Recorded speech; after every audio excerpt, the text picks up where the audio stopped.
How to use Google Merchant Center. Hey there. In this video, I'm going to be diving deep into the world of online sales with a step-by-step guide on how you're going to be using Google Merchant Center for yourself. Now, whether you're just starting out or looking to optimize your existing setup, this video will walk you through everything that you need to know to get your products shining on Google. Now, first things first, let's go ahead and talk about Merchant Center actually. Now, essentially, it is a free tool from Google that allows you to upload your store and product information to make it eligible to actually appear in the Google shopping results. Now, obviously, if you come over here and we search for a monitor, okay, what happens is you can actually find this stuff here in Google Shop. Now, how do you get it over there? Now, this means when someone basically searches for a product like I did over here, your item could pop up right at the top with an image, price, and even a store name. It's super powerful for actually driving your sales and making seamless works for your e-commerce or whatever store you have. So to get started for yourself, we're going to head right over to the Merchant Center page. And here you're going to go ahead and sign in with your Gmail account. If you don't have an account yet, just click on Get Started or go to Merchant Center. Now, I'm going to be starting off with a fresh Gmail account that you can do. And once this is done, you're going to click on Go to Merchant Center. Now, here, what's going to happen is they're going to have you fill in some basic business information like your business name, your country, and even your time zone. Now, do make sure that this is extremely accurate because it will be used for reporting and billing you running shopping ads, okay? Next up, you're going to need to verify and claim your website URL. So to do that, you're going to go to Complete Setup, and once you're here, as you can see, add shipping details for your country. From here, click on Continue. Now it says, what are your delivery times? So first of all, order cutoff is basically when you stop ordering. So let's say 9 p.m. is my cutoff delivery time. Then we have handling time and days. So I'm going to go with Monday to Saturday. And then we have transit time with days. So I'm going to transit to all destinations from Monday to Saturday, and here's your estimated business time. Now, once all of that is done, click on Continue, and here it's going to bring you to how do you calculate your shipping costs. So first of all, there are your currencies. Now, I'm going to stay with my country's currency, and down here, it's going to ask order value conditions. So free shipping over a specific order value, no shipping below a specific order value. You can turn these on. I'm going to keep these off for now. And once you do that, here it's going to give you your shipping cost types. So you have free shipping, flat rate, price. So whatever shipping you want, you can set it from here and click on Save. Now, once you click on Save, it takes you further into the onboarding. Now, you're going to be adding your return details. Now, this is your return policy URL. So this is where people can actually come over to the return policy. So let's say I'm going to go ahead and add in my return policy website. And once we add that, what you're going to do is you're going to make sure that it's a set URL. Now, in the case the URL doesn't work, please do make sure that you have a proper store with a Merchant Center verification.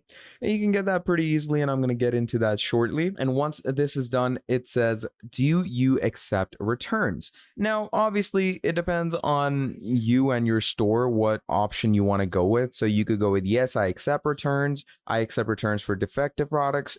Or no, I don't accept returns. Now you can go ahead with that. Then you go with condition and windows, method and fees. And once all of that has been completed, you're basically already there. So next up, what you're going to be doing after verifying your URL is you're going to be claiming it. And this is a very critical step because it basically proves you that you own the site you're selling from. Now, Google will give you a few options for your verification. You can either go ahead and add in a HTML tag or maybe even a Google tag that they give you. And as you can see, here's my Merchant Center ID with my proper Google tag and everything. And, you can basically set it up like this. Now, moving on, you can also set up your score or store shipping right over here from your main Merchant Center. You can also tag your website's header or upload an HTML file to your server or even use a tag manager. Choose the method that works best for you and follow the instructions carefully. And obviously, once you're verified, you will claim the URL. Now it's time to actually set up your product feed. This is the heart of the Merchant Center, a file that contains all the details about your products.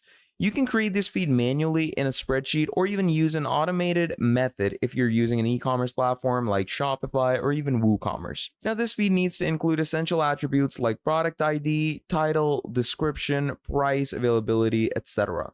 Be as detailed as possible for yourself, and obviously you're going to add all those sheets and details in your product section over here. Now, as you can see, I already have a product that I've added. So how did I do that? You can actually do that in a custom way. So let's say I'm going to click on add new products one by one.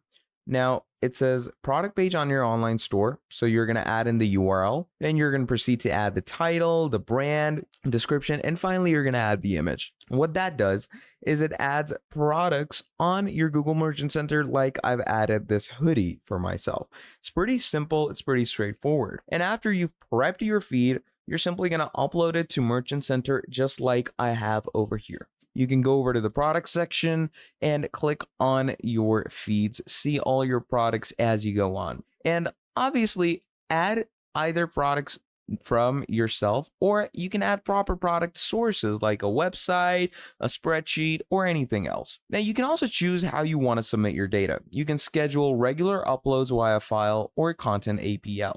I recommend scheduling regular uploads so your inventory stays up to date automatically, which way you don't have to do anything and it stays automated. Now, finally, if you want your products to actually show up in the ads, you will need to link your Merchant Center account to Google Ads. And for that, you go over to Add Campaigns. And in Add Campaigns, they're going to ask to connect your Google account.